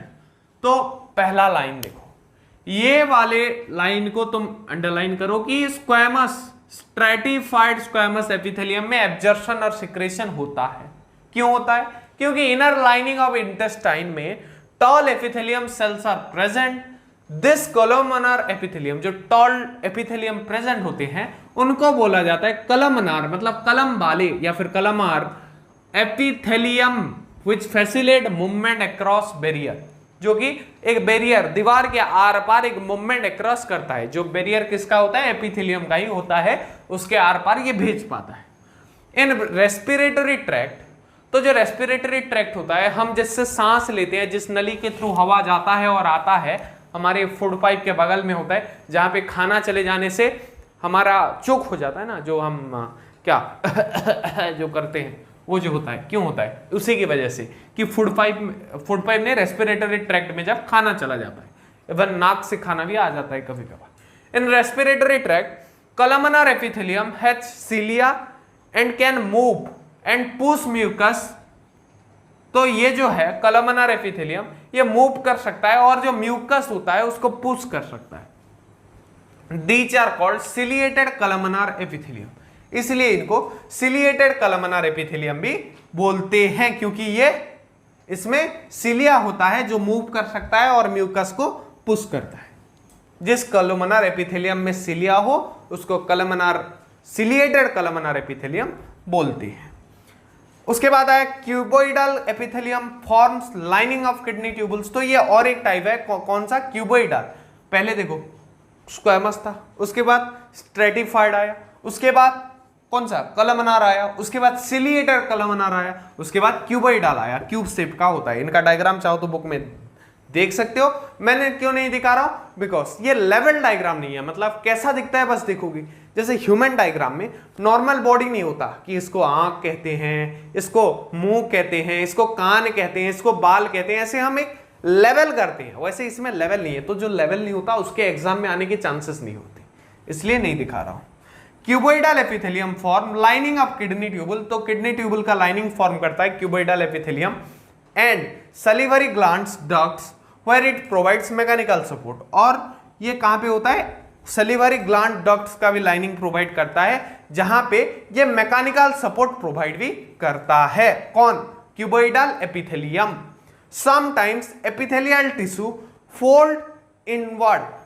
तो कुछ टाइम क्या होता है? एपिथेलियल टिश्यू फोल्ड करता है अंदर की तरफ and a multi cellular gland, और एक मल्टी सेल्यूलर ग्लैंड क्या होता है इस form. This is called glandular epithelium. कभी कभार एपिथेलियल टिश्यू अंदर की तरफ फोल्ड होके एक ग्लैंड बनाता है, और ग्लैंड ऑब्वियसली एक मल्टी सेल्यूलर ग्लैंड बनाता है। तो जो एपिथेलियल टिश्यू ग्लैंड में कन्वर्ट हो जाए उसको ग्लैंडुलर एपिथेलियम बोलते हैं। जो कलमनार टिश्यू में सिलिया हो उसको सिलिएटेड कलमनार टिश्यू बोलते हैं। तो ये टर्म इंपॉर्टेंट है, एमसीक्यू में डायरेक्ट क्वेश्चन बनने के चांसेस रखता है, इसलिए मैं कोई भी लाइन नहीं छोड़ रहा हूं बुक का। सारे लाइन को उठा के मैं यहां पे लिख रहा हूं ताकि तुम पॉइंट में लिखो, तुम्हें लग सके कि सर ने बोला था पॉज करके नोट करने के लिए, हमने नोट किया था, जो करेगा और उसको पढ़ के गए थे और एग्जाम में हमने पूरे मार्क्स फोड़े थे, एक लाइन को भी नजरअंदाज नहीं कर सकते। एमसीक्यू जितना बड़ा वरदान है उतना बड़ा श्राप है, इसमें मार्क आ भी सकते हैं, जा भी सकते हैं, ये बात हमेशा याद रखना।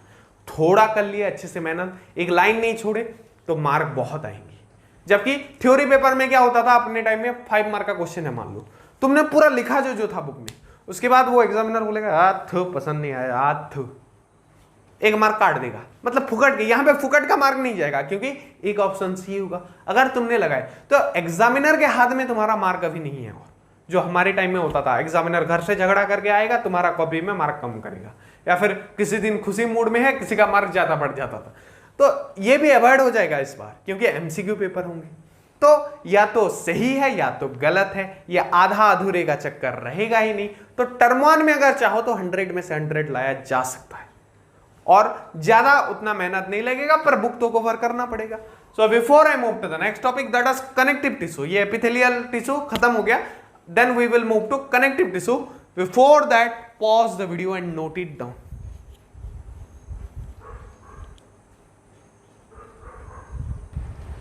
After epithelial tissue we will study connective tissue. देखो नाम ही बताता है, कनेक्शन करता है, कनेक्ट करता है। जैसे इलेक्ट्रिसिटी वायर हमारे घर के चारों तरफ इलेक्ट्रिसिटी कनेक्ट करता है, इलेक्ट्रिसिटी पहुंचाता है ताकि चारों ओर बल्ब काम कर सके, एसी काम करे, पंखा काम करे, जो भी है इलेक्ट्रिकल अप्लायंस वो सब काम कर सके। तो क्या काम है कनेक्शन का, कनेक्टिव टिश्यू का भी वही काम है।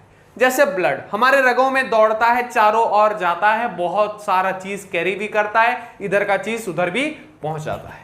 वैसे ही ब्लड के अंदर क्या होते हैं, जब अगर तुम कभी माइक्रोस्कोप में देखोगे तो तुम्हें दिखेगा कि इसमें एक फ्लूइड मैट्रिक्स होता है जिसका नाम हमने प्लाज्मा रखा है, और उसी प्लाज्मा के अंदर तुम्हें आरबीसीज दिखेंगे, रेड ब्लड सेल्स, डब्ल्यूबीसीज दिखेंगे, व्हाइट ब्लड सेल, प्लाटिलेट्स, और एक चीज होता है पर बुक में नहीं दिया है बोल के मैंने जिक्र नहीं किया है, वरना मुझे पता है कि प्लाटिलेट्स होता है। प्लाज्मा के पास होता है protein, salt and hormone. So plasma contain proteins, salt and hormone, जो तुम्हें याद करना है। इसलिए मैं लिख लिख के पढ़ा दे रहा हूं क्योंकि बहुत से याद करने वाली चीजें हैं। समझना इसमें क्या है कि प्लाज्मा में प्रोटीन, सॉल्ट, हार्मोन होता है, तो कॉम्प्लेक्सिटी नहीं है उतना, बस याद करने वाला फंडा है। Blood flow and transport gases, digested food, hormones and waste material to different parts of body. तो जब ब्लड फ्लो करता है, जब खून दौड़ता है, तब ये बहुत एक जगह से दूसरे जगह बहुत सारी चीजें लेके जाता है, जैसे गैस हो गया, डाइजेस्टेड फूड हो गया, हार्मोन्स हो गया, वेस्ट मटेरियल्स हो गया, डिफरेंट पार्ट्स ऑफ बॉडी में लेके जाता है, ट्रांसपोर्ट करता है। तो ये पॉइंट से बहुत सारे। और एक कनेक्टिव टिश्यू है हमारा बोन, जो हड्डी है, तो उसके बारे में पढ़े। उससे पहले वीडियो को पॉज करके इसको नोट करने के साथ याद करने की कोशिश करें।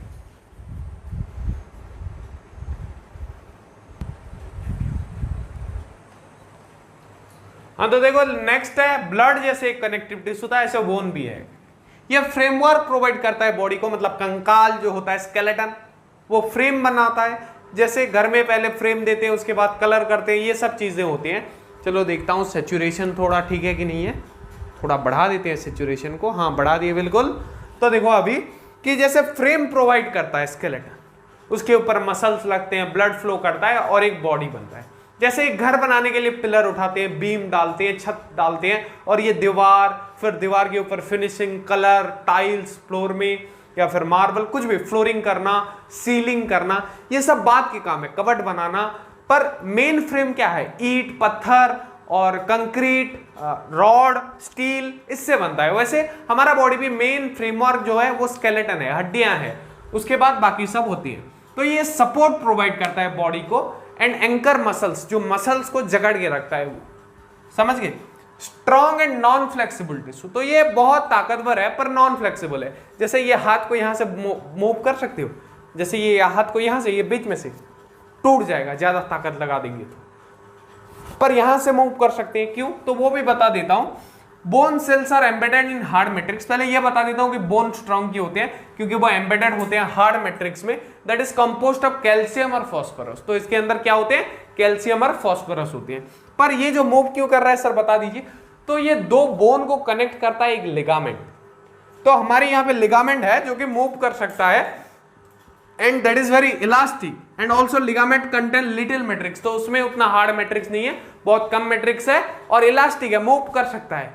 और लिगामेंट यहाँ पे ज्वाइंट है बोल के हम मूव कर पा रहे हैं, वरना नॉर्मल बोन टूट जाएगा, वो फ्लेक्सिबल नहीं होता, जबकि लिगामेंट होता है जो दो बोन्स को ज्वाइंट करता है, कनेक्ट करता है। और एक है टेंडन्स।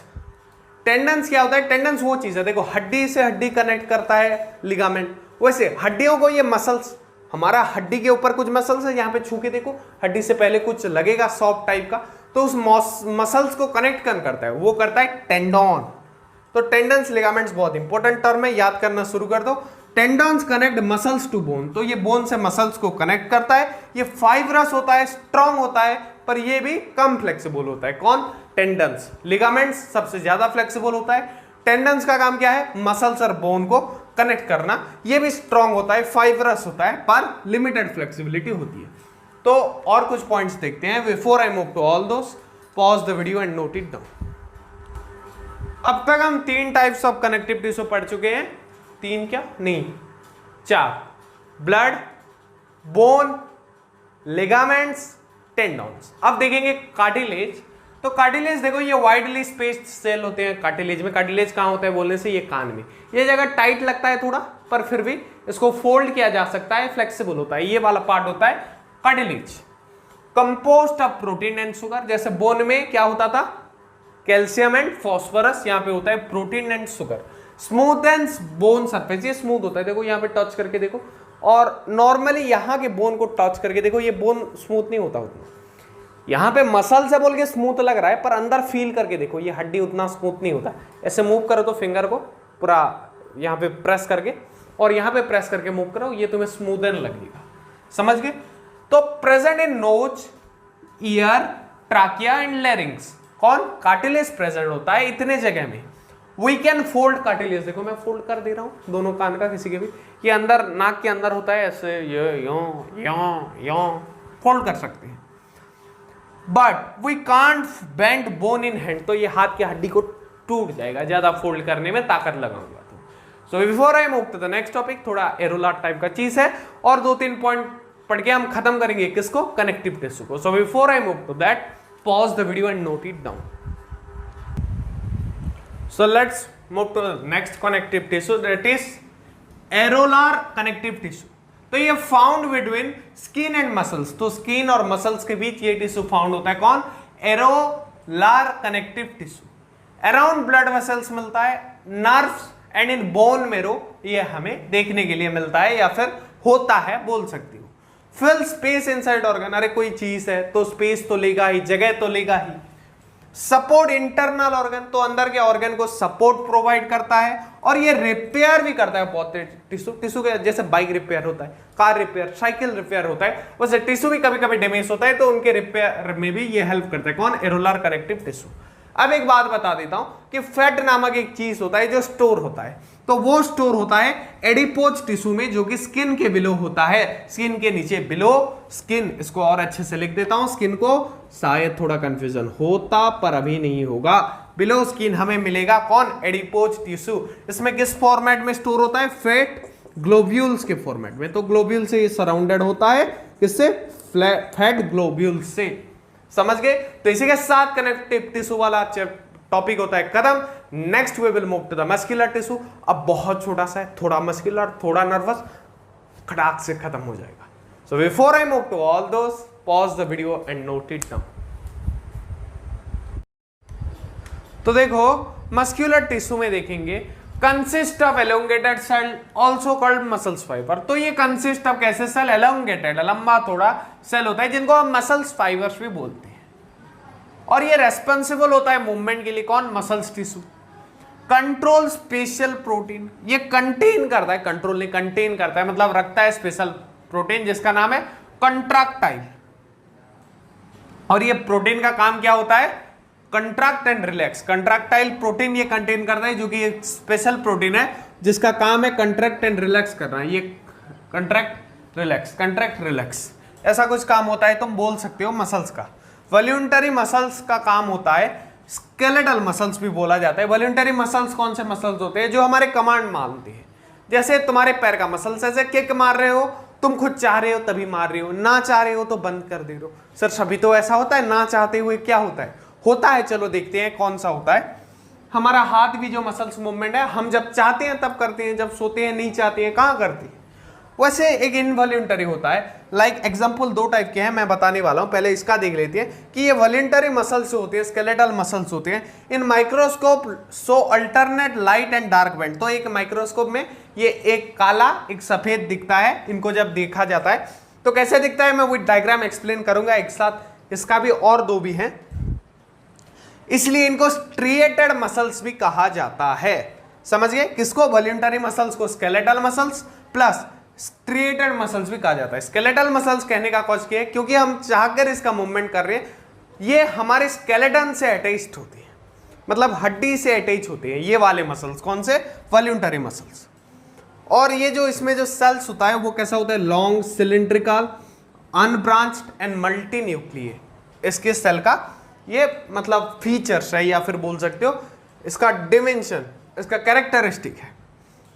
अब देखो ऑन वॉलंटरी मसल्स, ये वो मसल्स है जो हमारे ना चाहते हुए भी खुद अपने काम करते हैं, वो किसी की नहीं सुनते। जैसे इसलिए इनको स्मूथ मसल्स भी कहा जाता है, या फिर जो मान रहे थे बात उनको स्ट्रिएटेड बोल रहे थे, जो नहीं मान रहे उनको अनस्ट्रिएटेड बोलेंगे। तो एग्जांपल आई इरिस, जो हमारे आंखों में कितना रोशनी घुस रहा है वो हम खुद डिसाइड नहीं कर सकते। अगर उजाला होगा तो वो छोटा हो जाएगा ताकि ज्यादा रोशनी है, अगर अंधेरा होगा तो वो बड़ा बड़ा हो जाता है। इसलिए अंधेरा में वो बड़ा बड़ा हुआ रहता है और सडन जब लाइट ऑन कर देते हैं तो आंख में चमक लगती है, क्योंकि एक साथ बहुत सारा लाइट घुस जाता है। समझ पा रहे हो? वो अनवॉलंटरी एक्शन है। जब हम खाना खा रहे हैं, यहाँ पे मूवमेंट होकर फूड पाइप ऑटोमेटिकली चिपक जाता। वो अगर फूड पाइप में एक मसल्स मूवमेंट होता है ऐसे हिल हिल के, बहुत कम होता है पर हिल हिल के वो खाना नीचे गिरता है, तो वो मसल्स मूवमेंट भी अनवॉलंटरी है। हम चाहकर या फिर ना चाहकर उसके शुरू या फिर बंद नहीं कर सकते, वो अपने आप होता है। वैसे और एक होता है ब्रोंकाई ऑफ लंग्स, हमारे लंग्स में जो धक धक, ये हार्टबीट की बात नहीं कर रहा हूं, ब्रोंकाई जो काम करता है। हमारे बॉडी के बहुत से मसल्स ऐसे हैं जो ऐसे काम करते हैं, उनमें से क्या ब्रोंकी ऑफ लंग्स। समझ गए? इसको नोट करो। इसके बाद दो तीन पॉइंट देख के वो डायग्राम के ऊपर फोकस करेंगे। Before that pause the video and note it down, और याद करने की तैयारी शुरू कर दो। याद तो करना पड़ेगा। तो देखो लास्ट कुछ पॉइंट्स लिखेंगे। हमने एक वॉलंटरी एक इनवॉलंटरी देखा, लास्ट में फिर एक इनवॉलंटरी देखते हैं। Muscles of heart so rhythmic contraction and relaxation through out life. तो हमारा हार्ट, हम चाहे तो इसको बंद नहीं कर रहे, तुम सांस बंद कर लो, हार्ट बीट करेगा। बंद करके देखो, यहां पे फील करो। मैं बंद करता हूं, देखो मेरा तो बीट कर रहा था, तुम्हारा भी करेगा, भले थोड़ा कम है। स्टेथो में सुनोगे, स्टेथोस्कोप में अच्छे से सुनाई देगा। तो ये भी इनवॉलंटरी है, पर वो थोड़ा इससे कैटेगरी अलग है। किससे? वो जो फूड जा रहा था, iris in I, bronchi in lungs, उनसे थोड़ा कैटेगरी अलग है। ये वाले मसल्स को बोलते हैं इनवॉलंटरी मसल्स या फिर कार्डियक मसल। उसको अनस्ट्रिएटेड बोलते थे, इसको कार्डियक बोलेंगे। हार्ट मसल सेल, तो हार्ट मसल्स होता है इसका एग्जांपल। तो उसके जो सेल होते हैं वो कैसे होते हैं? सिलिंड्रिकल, ब्रांच्ड एंड यूनिन्यूक्लिएट, मतलब एक न्यूक्लियस होता है, ओनली वन न्यूक्लियस। जो बाइन्यूक्लिएट मतलब एक से ज्यादा न्यूक्लियस। तो यही अभी डायग्राम के ऊपर जाएंगे, फोकस करेंगे, अच्छे से डायग्राम समझेंगे। Before I move to that, pause the video and note it down, और इसको याद करने लगो। मैं बोल रहा हूं यार, सुनो मेरी जान, इन सबको आपको याद करना पड़ेगा अगर एग्जाम में आपको फोड़ना है तो। हाँ, तो कुछ ऐसा दिखेगा ये फोटो, देखो मैं दिखा दे रहा हूँ डायरेक्ट बुक से ही। तो पहला कौन सा है जो ए नंबर पे है? ये है स्ट्रिएटेड वाला, ये वाला है स्ट्रिएटेड वन। दूसरा है तुम्हारा अनस्ट्रिएटेड, जो केस हम देखे इरिस ऑफ आई, वो वाला स्पिंडल शेप्ड लिखा था। ये देखो, ये शेप होता है स्पिंडल का। अगर तुम मुझे बोलो कि ड्रॉ करके दिखा दूं तो वो भी दिखा देता हूं। चलो फोकस करते हैं पहले, उसके बाद ये कुछ ऐसा शेप होता है, ऐसा, और ये नीचे से कुछ ऐसा, और बीच में ऐसे न्यूक्लियस होता है। इसको बोलते हैं स्पिंडल शेप्ड सेल, जो कि है, तुम्हें दिख रहा होगा। और ये है तीसरा टाइप का जो हार्ट में होता है, यूनिन्यूक्लिएटेड होता है। ये देखो, ये न्यूक्लियस इसका इधर है, जो कि पॉइंट किया गया है, यूनिन्यूक्लिएट होता है। और ये कार्डियक वाला मसल्स जो है, ये दूसरे टाइप्स और ये पहला टाइप्स। तो इसको नोट करके अपने कॉपी में लिख सकते हो या फिर समझ जाओ, मैं बस यही दिखाना। देखो यहाँ पे जो बोला था ना, एक लाइट बैंड एक डार्क बैंड, तो फोकस पास से करते हैं। देखो एक थोड़ा सफ़ेद सफ़ेद दिख रहा है ये वाला, और दूसरा काला काला। तो एक लाइट बैंड एक डार्क बैंड का मतलब वही था, समझ गए। तो let's move to next topic. Before that pause the video and notice it all, focus के साथ देखो थोड़ा। So the last topic is nervous tissue. देखो, cells ability to respond to external stimuli. आज मैं तुम्हें एक चांटा मारूंगा, तुम्हें दर्द होगा, वो रेस्पॉन्स है।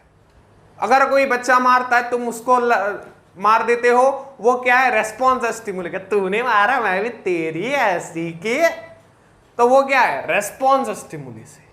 कोई तुम्हें गाली दे दे, तुम डबल गाली बक के चले आती हो। हाँ, शांत बच्चे कुछ अलग होते हैं, गोलू बच्चे होते हैं थोड़े।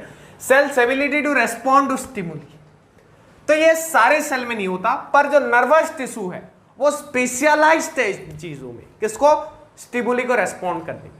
या फिर बोल सकते हो कि किसी भी चीज को रेस्पॉन्स में ये एक्सपर्ट है। मैं यहां पे चाटा मारता हूं, भाई भाई सच में लग गया ये। तुम्हारे पढ़ाने के चक्कर में मैं क्या क्या सह लेता हूं। हाँ, वो छोड़ो। तो मैं जो ये फील किया ना, तो कोई होते तो लगाता, एक मजा आ जा। छोड़ो। तो ये जो फील किया, ये किसकी वजह से, मेरे यहाँ पे नर्वस टिश्यू है, ये थ्रू आउट द बॉडी दौड़ती है, इसलिए हमें पता चलता है कहीं भी चोट लगने पर। तो नर्वस टिश्यू के अंदर होते हैं ब्रेन, हमारे दिमाग को सिग्नल भेजते हैं, तभी ब्रेन को पता चलता है कि चाटा लगा है। एक स्पाइनल कॉर्ड होता है जो कि कंडक्ट करता है एक्सटर्नल स्टिमुली। तो जैसे इसको तुम्हें, इसके लिए एक चैप्टर है 10th में, इस बार उड़ा दिया गया है, उसका नाम था कंट्रोल एंड कोऑर्डिनेशन। तो उसमें इसके बारे में ही बहुत अच्छे से पढ़ना था, तो मैं ऊपर ऊपर से बता दूं। तो हर टाइम हमारे ब्रेन तक काम नहीं पहुंचता। जैसे मान लो कोई ऑयल, गर्म ऑयल में बैठ गया मान लो, या फिर हाथ आग में डाल दिया, तो वो जो फील होगा ब्रेन पे वो बात जाएगी, ब्रेन रेस्पॉन्स करेगा, उतना होते होते बहुत टाइम लगता है। तो इसलिए स्पाइनल कॉर्ड क्या करता है, ऐसे सडन इमरजेंसी कामों के लिए, जैसे हॉस्पिटल में स्पेशलिस्ट डॉक्टर, बड़े बड़े डॉक्टर हर टाइम अवेलेबल नहीं होते, पर एक इमरजेंसी डॉक्टर होता है जो छोटा मोटा डॉक्टर को रख देते हैं, मतलब रात के टाइम। स्पेशलिस्ट लोग ज्यादातर अपने टाइम में आते हैं। तो वैसे ये छोटा मोटा ब्रेन है स्पाइनल कॉर्ड, जो टेम्पोररी काम संभाल लेगा, क्योंकि ब्रेन तक जाके आने में टाइम लगेगा, तो पेशेंट मर सकता है जैसे हॉस्पिटल में, तो यहाँ पे हमारा हाथ पूरा बर्बाद हो सकता है, इसलिए स्पाइनल कॉर्ड रहता है। और नर्व्स जो रेस्पॉन्स लेती हैं, जैसे यहाँ पे नर्व था इसलिए मुझे जलन हुआ, सच में हुआ, सच बोल रहा हूं, नाटक नहीं है। नर्व सेल्स होते हैं नर्वस टिश्यू के अंदर, जो सेल्स होते हैं उनको नर्व सेल्स कहा जाता है, या फिर न्यूरॉन्स कहा जाता है, जिसका डायग्राम मैंने ड्रॉ करके रखा है तुम्हें समझाने के लिए। डायग्राम अच्छा नहीं है, कोई बात नहीं, ऐसा ड्रॉ किया ना, मुझे तो फुल मिला था, तुम्हें भी मिलेगा। हाँ बिल्कुल मिला था, तेरे भाई ने 95 उड़ाया था अपने टाइम में, 10th में, 9th में नहीं, 10th में भी ये डायग्राम आया था अपने टाइम, समझ रहे हो। हाँ, वो कंट्रोल कोऑर्डिनेशन चैप्टर में। तो ये देखो डेंड्राइट्स होते हैं ऐसे, पहले ये फिगर ऐसा बनाना, इसमें कोई रॉकेट साइंस नहीं है। देखो यहाँ पे मैं एक छोटा सा बना के दिखाता हूँ, ऐसे ऐसे थोड़ा कर देना, फिर यूं यूं यूं यूं, ये अंदर एक न्यूक्लियस, इसको फिर ऐसे खींचना जितना डंडा हो सके, ये जो डंडा वंडा सब निकलेंगे, ये क्या होंगे, ये डेंड्राइट होंगे, जो बाल इसके हैं डेंड्राइट्स बोलते हैं। और ये न्यूक्लियस है इसके बीच भी, उसके बाद एक्सॉन होते हैं कुछ, और एंड में इसकी पूंछ की तरह नर्व एंडिंग होता है। ये मैंने हड़बड़ी में बनाया, पर ये भी मैंने असल में ऐसा बनता है। ये ट्रायल करना कोई बड़ी बात नहीं है, बुक से देख सकते हो या फिर यहाँ से भी स्क्रीनशॉट ले सकते हो। ये आसान होता है क्योंकि बुक में तुम समझ नहीं पाते कि यहाँ पे क्या है। मैं थोड़ा अंदर से, जो टीचर बनाता है, क्योंकि हमें पता है कि इसके डायग्राम में इंपॉर्टेंट क्या क्या है, हम वो डाल देते हैं, बाकी वो जो सुंदर लगने वाली चीजें हम इन्वॉल्व करते ही नहीं है। जैसे एक्सॉन को बहुत लोग बहुत तरीके से बनाते हैं, भाई ऐसा स्ट्रक्चर होना चाहिए, बीच में काला काला बना देना, ये उसका बेसिक है। साइंस वही चाहता है, साइंस तुम्हें कलर नहीं मांगता है, साइंस मांगता है तुम्हें दिखना चाहिए कि उसमें इंपॉर्टेंट चीज क्या क्या है। तो ये एक्सॉन है। तो क्या होता है, मान लो अगर मुझे चांटा लगा, तो पहले पहुंचेगा वो डेंड्राइट्स में, डेंड्राइट्स रेस्पॉन्स करके यहाँ पे एक इंपल्स क्रिएट करके ये चला जाएगा थ्रू एक्सॉन नर्व एंडिंग में, फिर उसके नर्व एंडिंग में फिर एक ऐसा एक डेंड्राइट कनेक्ट हुआ होगा, और ऐसे ये एक चेन बनाते हैं जिससे हमारे ब्रेन में जाता है या फिर स्पाइनल कॉर्ड में जाता है और रेस्पॉन्स आता है। यही था नर्वस टिश्यू का खेल। तो इसी के साथ तुम्हारा चैप्टर टिश्यू होता है खत्म।